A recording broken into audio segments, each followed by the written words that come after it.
And good morning. Say amen for our teacher as she comes. Amen. You didn't even get to sit down, did you? All right. Come on. I'm blessed, ain't I, y'all? I know it. I know it. It's good to know you're blessed. Good morning, everybody.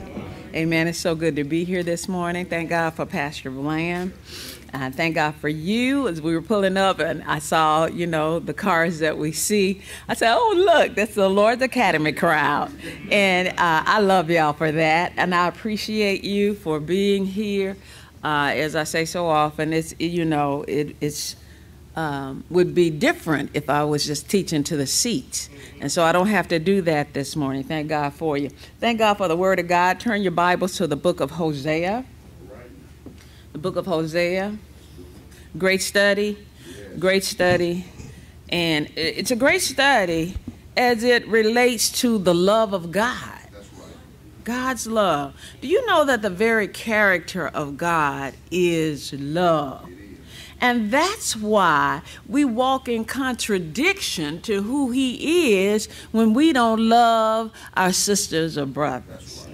When we say that we have the love of God in us, but we don't love each other, there's something very wrong. There's something very wrong. And so what happens then is we have to begin to examine ourselves. Now, we know that as we walk in this world, we're going to run into some people that we just don't like. We just don't like. And, I work in one time, and I had my husband laugh, and I tell you this, one of my coworkers had just gotten on my nerves so bad, Tara, I just hated to see her coming. I said, I don't even want to hear her talk. Don't say nothing. You know what? You just, you get like that. And then some people you just don't want to be around. Just don't like them. Some ways you don't like, But the love of God constrains us. And then so we pray, and if we have the Holy Spirit within us, then the love of God is shed abroad in our hearts. And so we love because he first loved us. And so in the book of Hosea, it is a love story. It talks about the love of God and how God is jealous over his people. We say you can be jealous when you own something. The people belong to God. Israel belonged to God. He said, I picked you out when you were nothing. I was the one. I saw you struggling in your own blood. Isn't that what he told Ezekiel? He said, I saw you on the side of the road. You wasn't even washed. You were all covered in blood. And I saw you struggling in your own blood. But I picked you up and I washed you off and I cleaned you up and I brought you unto myself. But you want to turn around and act like you don't even know me. If it wasn't for me, you wouldn't have nothing. And y'all know he can say the same thing about us today.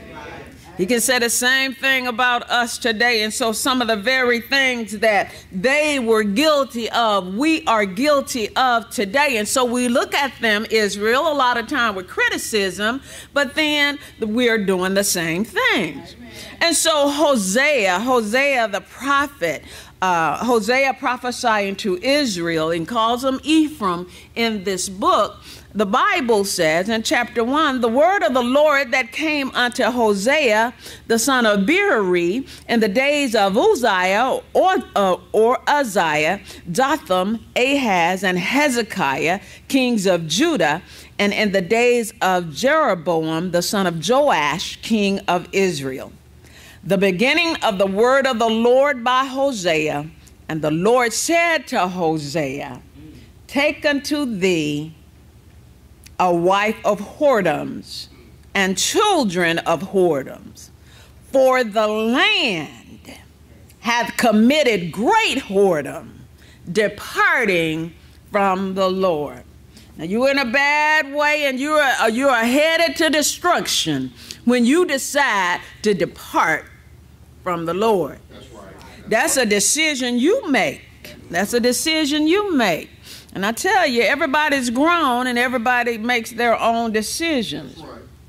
Some decisions, can be wise decisions. Some decisions are very poor. It's a bad decision when you depart from the Lord. Bad decision when you depart from the Lord. And we can go all the way back to the Garden of Eden. We can go all the way back to Adam and Eve. They made that decision. They made that decision. And so as we began to look at this, okay, why would the Lord ask Hosea to do that? There are 2 or 3 reasons why the Lord would ask him to do that. First, there is the experimental reason. Okay, so by marrying an unfaithful wife, Hosea could understand the anguish that was in God's heart, because surely he felt that. As he began to talk to the prophet and he began to share his heart with the prophet, then it was very understandable that because of the spiritual adultery that Israel is committing, it is breaking my heart. It's breaking my heart. And we know God doesn't have a heart, literally, but we know that in the symbolic sense, it's breaking God's heart. Breaking God's heart. And so it's just like it is in the natural. And I know we kind of shy away from it. We don't want to talk about it. But as we got into our groups last Sunday, and we talked about what it is that unfaithfulness does to a relationship, it's not the fact that they really broke the rule, because we're going to break rules. We're going to break rules. As surely as we live, they're going to be broken. But it is because of the trust that you have placed in someone, and it's broken. So then we talked about the ripple effect of adultery. And of course, the very main one is that the trust is broken. And when trust is broken, how many of you know that it's hard to rebuild? It can be done. It can be done, but it's work. Any relationship, you're going to have to put some work into it. You got to put some work into it. If you it's just going to have to be some work. And so another reason that he might have done this would be the illustrative reason.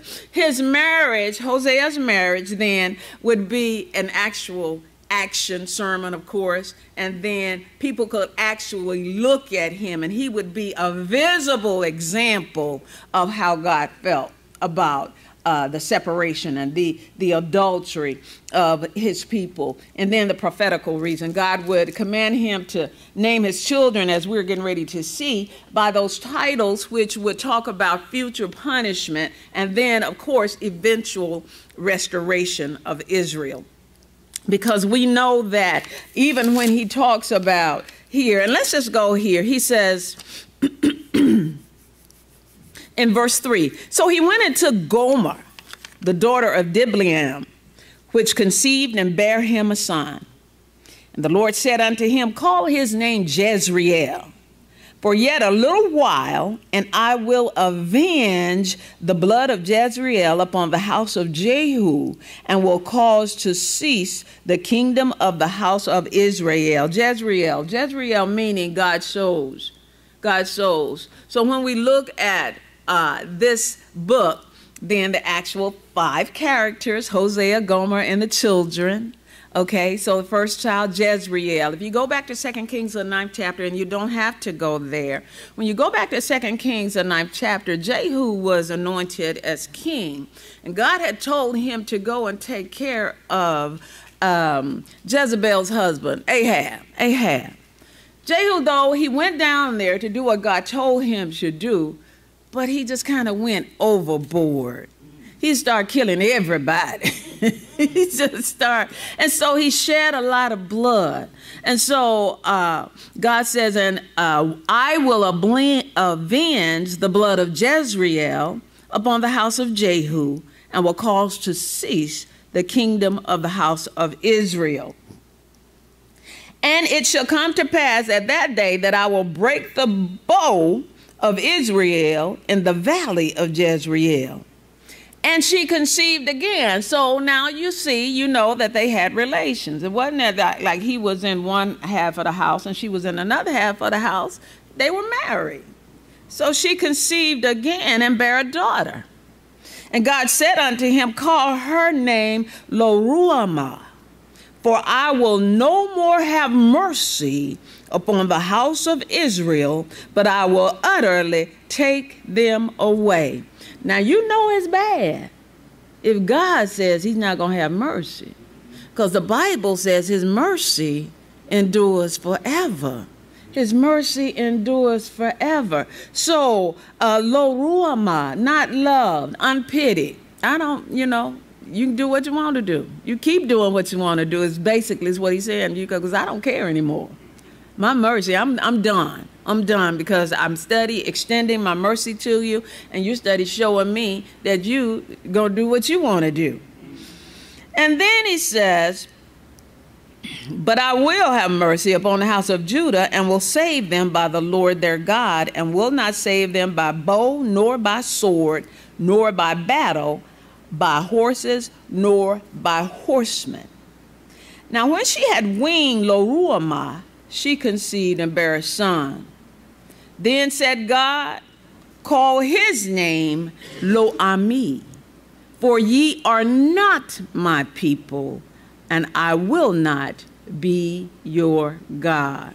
So God is, he's speaking out of, he's a compassionate God, and he's actually speaking out of his compassion and out of his love and out of the betrayal that he has felt from his people. He says, yet the number of the children of Israel shall be as the sand of the sea, which cannot be measured nor numbered. And it shall come to pass that in the place where it was said unto them, ye are not my people, there it shall be said unto them, ye are the sons of the living God. Okay, so God will one day change those names back. He's going to change those names back. And we know when it comes to Israel that they've been just kind of set aside and allowed us to come on in to experience God's grace. But God has not and will not forget his people, Israel. He will not. Okay? And so when we look at chapter 2 of Hosea, God highlights 3 sins that they're involved in. And it's nothing that we are not used to. The 3 sins, of course, idolatry, ingratitude, and that's why I say it sounds like us today. Idolatry, ingratitude, and hypocrisy. Idolatry, ingratitude, and hypocrisy. Idolatry. This day and age is so much that we can put in God's place. That's all idolatry is. You're putting something else in God's place. Come on, what are some things we can put in God's place? Self. TV, material things. Facebook. Facebook. Okay. Just so many things we can put in God's place. And so he says to them, look at verse 2. Plead with your mother. Now, and it's bad when your children got to talk to your mom. You know, have you ever had your children to have you sit you down? Hey, well, we have. For some reason, ours will do that. Let me just talk to you. And y'all know we always say it. It's so funny. And it's just funny. Whoever's not around, that's the one that talks about. It is the one that get talked about, but they'll call us to the carpet. Mom, now let me talk to you about this. Now, you don't need to do this. And we can tell them all day long what they don't need to do. But it won't help one thing. But he said, look, it's bad when your children got to, they see your ways and they got to talk to you. Plead with your mother. Plead, for she is not my wife. Neither am I her husband. Let her therefore put away her whoredoms out of her sight, and her adulteries from between her breasts. Lest I strip her naked, and set her as in the day that she was born, and make her as a wilderness, and set her like a dry land, and slay her with thirst. And I will not have mercy upon her children, for they be the children of whoredoms, for their mother played the harlot. So then he's focusing then on the idolatry, and then the idolatry is parallel or equated to spiritual adultery. Then the ingratitude. So you marry someone. I'll just talk about me and Pastor Bland. So we're married, and you do everything you can to help me. You provide for a house. You make sure the children have what they need. You make sure I have what I need. I eat. You know, you do all of that. But then I act like, instead of thanking you, I go and I start thanking somebody else. And they had nothing to do with it. I remember, I hear you tell this story, and I don't know if I was there or not when your father did something for Jacina. And Jacina said, "Thank you, Jesus." Bland said, "You need to be thanking me."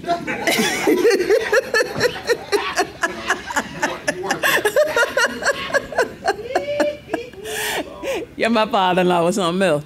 "No, you need to be thanking me." And that's all God is saying. See, what Israel did, God was the one that provided for him, and God was the one who was making sure they had everything they need. But instead of them thanking God, they turned around and thanked the idols. Look, it says in 5b, "She that conceived them have done shamefully. For she said, I will go after my lovers that give me bread." The idols, really? "I will go after my lovers that give me my bread and my water, my wool and my flax, mine oil and my drink. Therefore, behold, I will hedge up thy way," poor Hosea, "I will hedge up thy way with thorns and make a wall that she shall not find her path." That didn't help. You hedge up all you want to. It didn't help. How many of you know where there's a will, there's a way? If it's something you really want to do, you will find a way to do it. You'll find a way to do it. "And she shall follow after her lovers, but she shall not overtake them, and she shall seek them, but shall not find them. Then shall she say, I will go and return to my first husband, for then was it better with me than now. For she did not know that I gave her corn and wine and oil and multiplied her silver and gold, which they prepared for Baal." You see, God steady taking care of them, but they steady going to Baal, steady going to the other gods, and steady thanking them and acting like they were the ones who were doing it for them. So I have a question for you, and as I was looking at this, and my question is, do you think that, let's talk about Gomer as it relates to what we've just read. Do you think that she just didn't know how good she had it, or that she just couldn't help herself?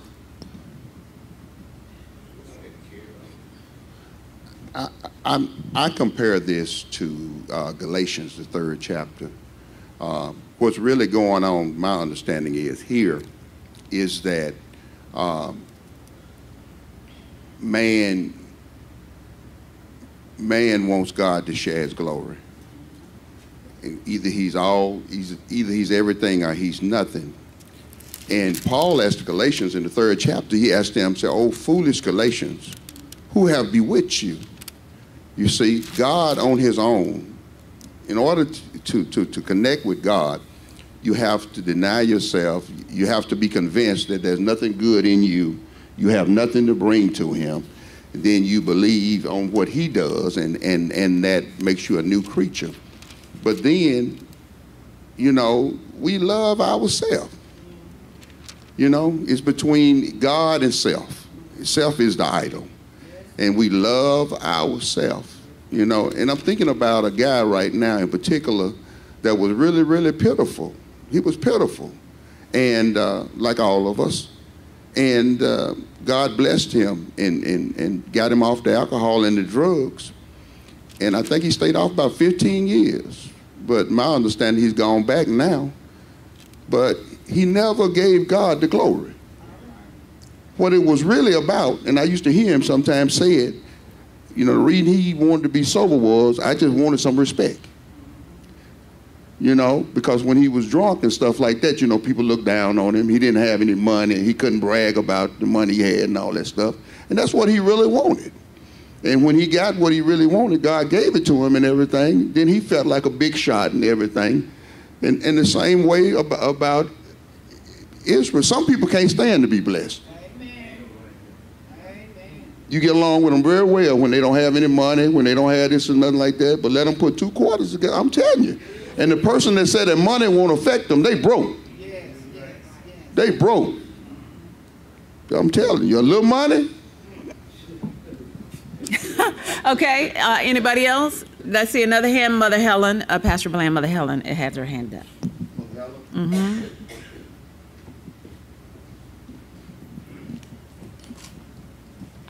I was thinking that this was her lifestyle, because when he met, God told him to go down and marry her, and this is what she was already doing. So maybe she just couldn't help herself. Okay.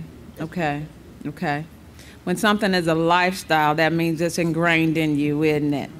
That's what they tell me about Weight Watchers. Y'all know I've been a Weight Watcher ever since Jeremy was a baby. Now, and I belonged to Weight Watchers ever since he was a baby, and that's 1983. And so they always tell you when it comes in, all right now, that's not a quick fix. It's a lifestyle. So there's probably a lot of truth to that. Yes, Brother Tate. Yeah, I'm going to have to piggyback on Mother Helen. It's like to me, when she said lifestyle, it's just like an addiction. Okay. You know, I used drugs for 21 years. And 11 of those years, I wanted to stop. So I got to piggyback on what she said. It's a lifestyle. Okay. It's an addiction. Okay. Yeah, that's what it was for her. And so when it's like that, you can't help yourself, can you? I've heard of people who have been addicted to drugs, and they could be minding their own business in the bed, and it's just like it's calling them up out of the bed. And that's any addiction. That's not just, drugs. That's sex. That's shopping. That's gambling. That's any addiction. And it's just like a itch that you really, you can't really even scratch it. You know what I'm saying? And so it's very, very much so a lifestyle. That was her lifestyle. Well, she kept going back. And so, yeah, I agree. And I think God's only problem with anybody is that who do you go to for your help? Do you go to God? Like you said, we're going to break rules. Yeah. Nobody going to make no straight 100. Definitely. But do I go to God for my help, or do I depend on myself? Do I go to myself? Because, I can't see God, and God work at his own. I'm ready now, God. So, I don't know. I think that she never was, it was her mind, like you were saying. I don't think she ever was convinced that the only help you have is from God. If there is just an inkling left in you, that there's something in you that's good, that you can help yourself, you're going to go back to it. Yes. And that has to be whooped out of you, if it ever is. If it ever is. And that's when I'm through with church folk. Because most religious organizations and stuff, man, they trying to build themselves up to where, and you chasing fool's gold. You chasing fool's gold. I don't care how big and bad you are, keep living. If you keep living, it's gonna be a day when somebody else got to bathe you, somebody else got to, you can't stand up. Ain't nothing to you. Your day coming. And God's still gonna be God when you. Yeah, as y'all were talking, I think that if you could put it in a natural too, that no matter, a lot of times we think, I see this all the time, we think we can love somebody through something. Yeah. We think we can love them over that. And unfortunately, this talks about God's love, but it also helps us to see it until something is revealed to you in your heart. You're going to keep doing the same thing until you get a revelation about it. Mother Minnie? Oh, I was just going to say for Goma, That's, as the old saying, you can take the person out of the country, but you can't take the country out of the person. So she was still like in the country. Okay. It's, yeah. Uh-huh. Okay. Okay. Her situation had changed, but her mind. Somebody had said that before, but the mind. I thought you. Okay. Yeah, definitely, definitely. Brother Davis? And I also believe, I don't believe only God can be the one that can deliver a person from addiction or anything like drugs or anything. So the only way you're going to get delivered from that is through Christ Jesus. Yeah, it's going to take a different, yeah. Trusting in him. Yeah. All right. All right. Who else? Who else? Who else? Anybody else? Very good. Very good. Okay. And so, idolatry, spiritual adultery, ingratitude. And again, y'all know my saying is I just think it's stupid. It's a sign of stupidity when someone does something for you and you don't say thank you. I think, and this is helping me this morning, I think it's when you still got a trace in your mind that there's something to you. There's something to you. Because, and you baffle people, because people looking at your situation, they say, but you almost went to prison. This happened and that happened and all that, and God came in and delivered you, and God did. Now you won't even go to church. You're not trying to spiritually grow. You're not trying to get a better understanding of God. And the person really not at fault, because in their mind, I got this. I got this. And if I think I got it, go help Sister Deborah. You got me on the brink of tears.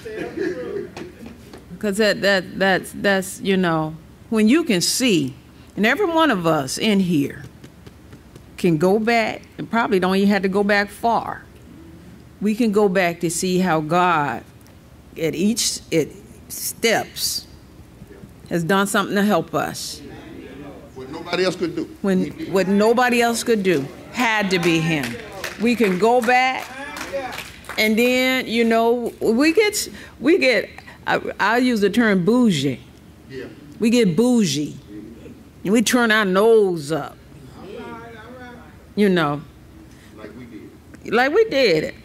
You know, because we just a little, you know, we got 2 or 3 pairs of shoes, and, you know, we got a little money in the bank, and it doesn't even have to be that, as Pastor Bland said. It just could be just a little money in the bank. All right. You know what I mean?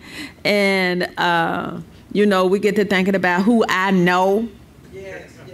And Lady Deborah, the thing about it is that it harms you and it harms the people who God assigned you to.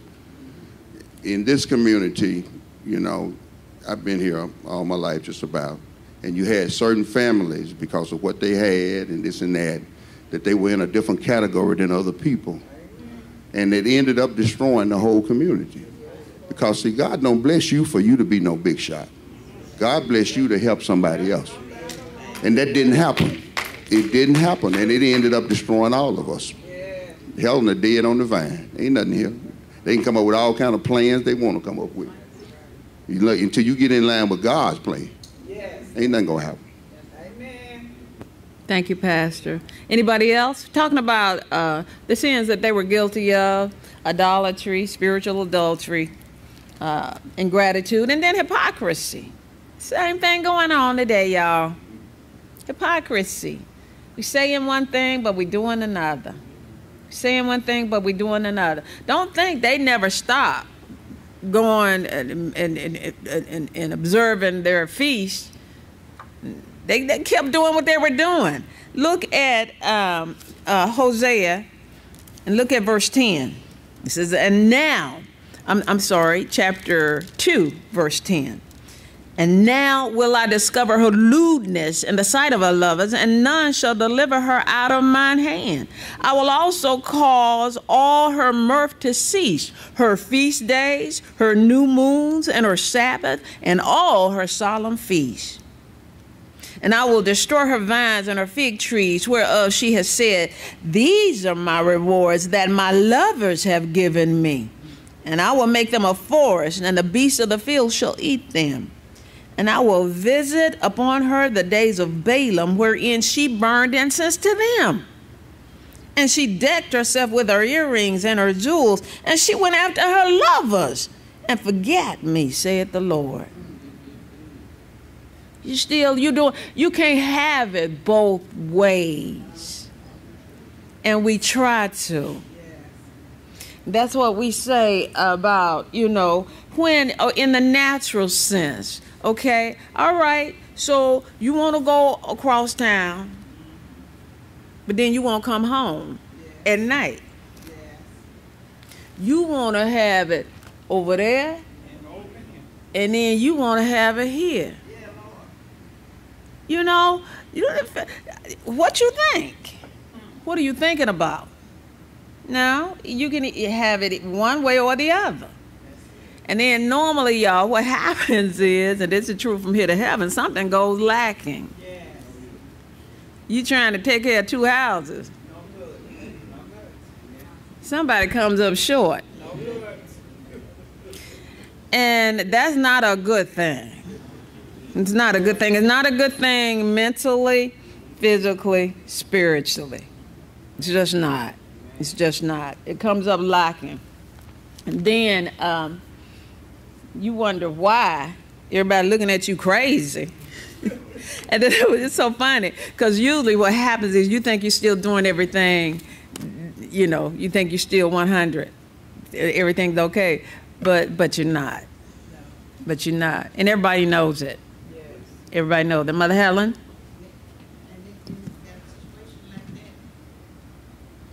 In a situation like that, nobody's happy. You're putting on a front, and you're fooling everybody, and actually you're fooling yourself, because sometime down the line down the road you're gonna get tired, and you get to the place you just plain don't care. Exactly, I agree. And so the book of Hosea, we learn about the love of God, and we learn about his great love, and we learn about his faithfulness. We learn about his faithfulness. One thing that we can be assured of this morning, that is that God is faithful. God is faithful. Never let anybody down. I love him for that. God never let anybody down, and he won't. Now, you might be disappointed in your mind because he didn't do something you wanted him to do. But he has never let anybody down. And I praise God for that. And so then it speaks to us about the love of God and God's love for his people and how his love is sure. But it also talks to us about the grace of God. God's grace. So in Hosea, the 2nd chapter, when you look at the 14th verse, God begins to talk about what he's going to do and how he is going to restore Israel. And so when we look at those children, so he first said, you give them this name because this is how I feel right now. But then he changes their names because he says, I will restore them. I'm going to bring them back. I'm going to bring them back to myself. And God is a restorer, isn't he? And so he says, therefore, in verse 14, I will. There's some statements he makes here about what he is going to do. And so then when he talks about these I will statements that you see in verse 14 through verse 23, then that lets you know that he has a sure plan. It's a sure plan to restore Israel. It said, I will allure her and bring her into the wilderness. I will give her vineyards from thence, and I will take away the names of Balaam out of her mouth, and they shall no more be remembered by their name. And in that day will I make a covenant for them. In verse 19, and I will betroth, and I will betroth. And verse 20, I will even betroth. And verse 21, I will hear, saith the Lord, I will hear the heavens, and they shall hear the earth. In verse 23, he says, and I will sow her unto me in the earth, and I will have mercy upon her that have not obtained mercy, and I will say to them which were not my people, thou art my people, and they shall say, thou art my God. And Lady Deborah, there's a simple formula for God's deliverance. And our only part in it is admitting that we can't help ourselves. That's our only part. We don't have any part in the solution as far as effectuating the solution or anything. And you notice that at the end, he's talking about what he gonna do. Mm-hmm. He is not talking about what they gonna do. Mm-hmm. Because what they doing is, just like my part in getting off of cocaine was, keep going to the dope house until I get enough. That was my only part. I just had to get enough. And until I get enough, ain't no you see him talking to me. But when I got enough, and when I realized that I couldn't, because it took me when people were doing stuff like even smoke cigarettes, I quit when I want to. I quit, I just don't want to. No, but see, you ain't got there yet. But when you get to the place, you say, you know what? I mean, I appreciate you for that statement that you made. Because I heard somebody else say that this weekend.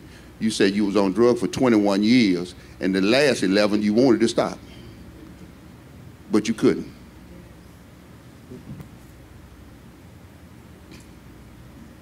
Wow. Okay. Okay. So go to Zechariah, the 12th chapter, and we talk about how these promises that he's talking about what he's going to do. These promises will be fulfilled when they recognize, Israel recognizes their Messiah at his return, when they trust him, and when they experience his cleansing. In Zechariah, the 12th chapter, I'll start reading at the 10th verse. Zechariah 12 and 10. And when you have it, say amen. Okay, I hear a few pages flipping. I'll wait just a couple of seconds. Zechariah 12 and 10. This man is that Z-E-C-H-A-I-R-I. It is. Zechariah 12 and 10, it says, and I will pour upon the house of David and upon the inhabitants of Jerusalem the spirit of grace and of supplications, and they shall look upon me whom they have pierced. And they shall mourn for him as one mourneth for his only son, and shall be in bitterness for him, as one that is in bitterness for his firstborn. In that day shall there be a great mourning in Jerusalem, as the mourning of Hadadrimmon, in the valley of Megiddon, and the land shall mourn every family apart. The family of the house of David apart, and their wives apart. The family of the house of Nathan apart, and their wives apart. The family of the house of Levi apart, and their wives apart. The family of Shimei apart, and their wives apart. All the families that remain, every family apart, and their wives apart. In that day, I'm in chapter 13, verse 1, and that's where I'll stop. In that day, there shall be a fountain opened to the house of David and to the inhabitants of Jerusalem for sin and for uncleanness. Now, so then they will enter into their kingdom and the promises of the prophets, and we just finished with Amos, so let's go back to Amos. These promises will be fulfilled. Amos, let's go back to Amos, the 9th chapter. And I believe we covered this when we were going through Amos. Amos 9, and let's go to verse 11, talking about the restoration. And when we talk about restoration, we are talking about grace. We're talking about God's grace. Amos 9, and we're talking about, let's go to verse 11. And I'll go to, let's see. It says, in that day will I raise up the tabernacle of David that is fallen, and will close up the breaches thereof. And I will raise up his ruins, and I will build it as in the days of old, that they may possess the remnant of Edom and of all the heathen which are called by my name, said the Lord that doth this, or doeth this. Behold, the days come, saith the Lord, that the plowman shall overtake the reaper, and the treader of grapes him that soweth seed.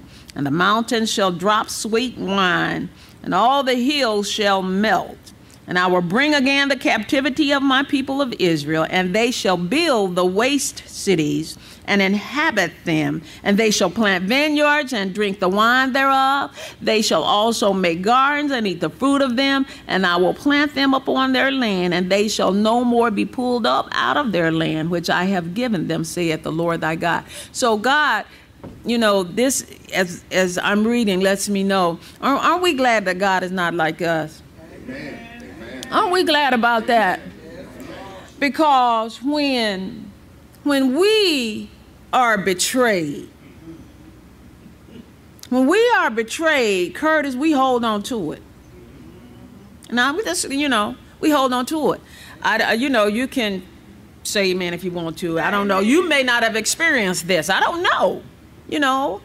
But I think it's a part of the human element that when someone does us wrong, we hold that to us, and then when we see them coming, I wish I was on the parking lot so I could just say what I really want to say. I can't say it over the microphone. I really can't tell you how I really feel it. Don't do it. I'm not gonna do it. But y'all know what I'm talking about. Yes, ma'am. Yes, ma'am. Y'all know what I'm talking about. Yes, ma'am. Lord have mercy. I don't care, our husbands, our wives, because, you know, it doesn't necessarily have to be our husbands, our wives. When we get betrayed by people we thought had our back, when we get betrayed by people that we thought was out, and something, you know, we call them two-faced. You saying one thing about me while you talking to me, but then when you get with somebody else, you saying something else. When you feel betrayed, and then when you do something, I'm talking about what I'm getting out of this morning, when you do something for somebody else and they turn around and they never say thank you, they act like you never did anything. When you're the one that's been taking care of them, and then it look like somebody that they don't even know, look like they just talking to them and laughing and grinning with them and appreciating them more than you. Y'all, if God was like us, because our first inclination is to say what? Better not never say nothing to me about nothing. Don't come to me. I know you're not coming to me.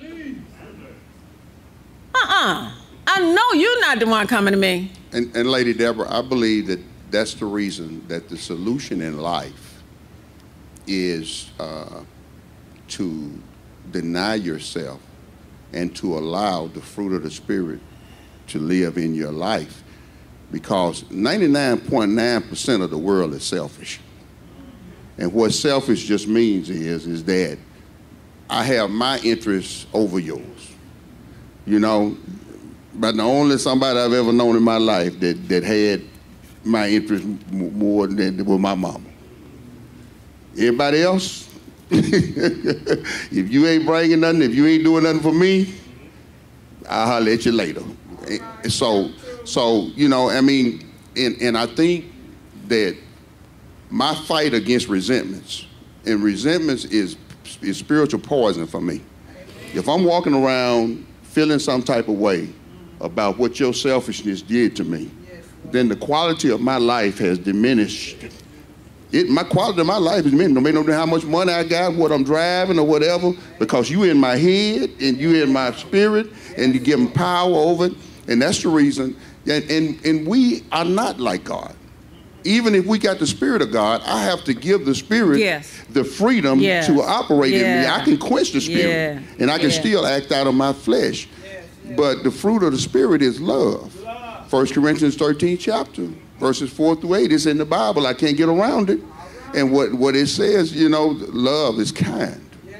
Kind mean I do something for you I don't have to do. It's long suffering. You've been doing that, but I'm suffering along with you. Then it goes on to say, love keeps no record of the harm that's done to it. And I'm looking at it like, well, God, if I do this, that's going to show I'm a good church member, going to show them, no, if you do this, your quality of your life will be better. Because now you're not walking around all messed up with spiritual poison inside of you, toxic. Yeah. You know? And there's no way around it because 99% of the world is selfish and they gonna do you wrong. Yes. They don't mean you no harm. Yes. It's just like, let me say this, just like when I was smoking. I didn't want to get you, but I had to have you. Because I needed that dope. Whether you were my mama or my wife or whoever you was, I had to get you. Now, I thank the Lord I don't smoke no more, and so I can leave your stuff where it is. But at the time, I had to get you. And these folks don't mean you no harm, but, you know, it's all about them. It ain't about you. And except love is operating in my life and everything, I'm going to be messed up too. It's two of us messed up, you and me. Yeah, that's so true. Oh, so true. So I can remember this very vividly when Pastor Bland was in his active addiction.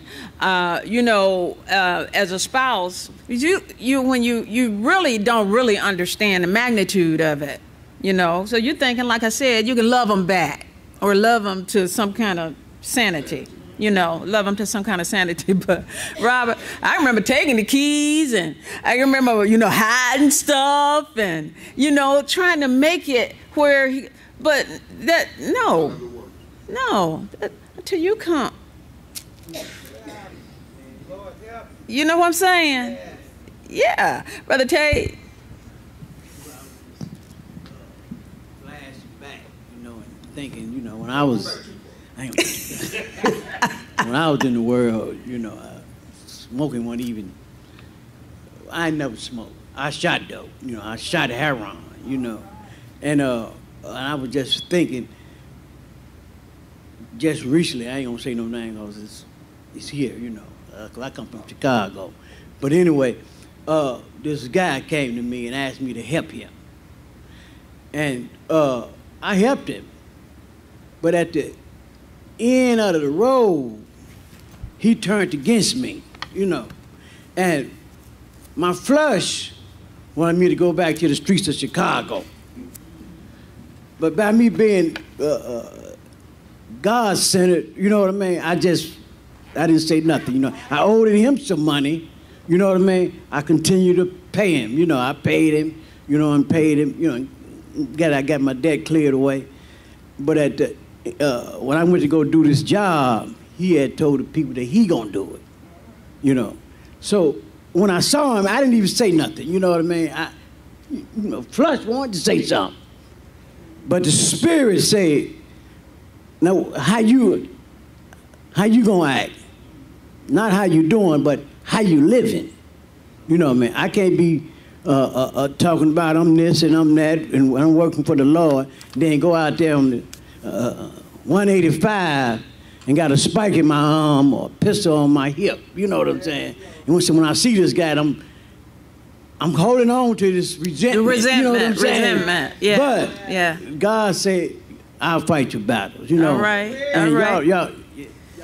Yeah. And so that's.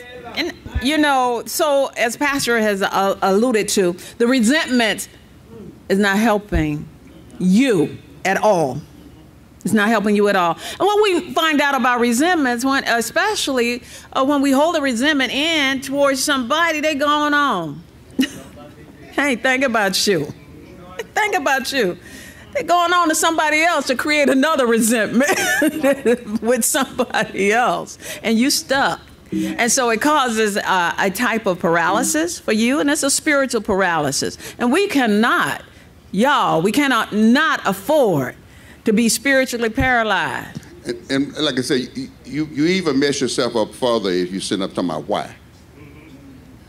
See, you all got stuck now. Yeah, definitely. Why? Definitely. Why they do it? I did this, and then they did that. And until you understand that it wasn't personal, until you understand the reason they did that, because that's who they are. And you know what? You just went right back to the book of Hosea and Gomer. Yeah. Hosea could have just stayed, why Gomer? Why? Why Gomer? Why? And it wouldn't have got him anywhere. She did what she did because that's who she was. And when you get in your mind that people do what they do because of who they are, you'll be a whole lot freer. I'll be a whole lot freer. And you can move on with your life. Give the Lord a hand praise, everybody.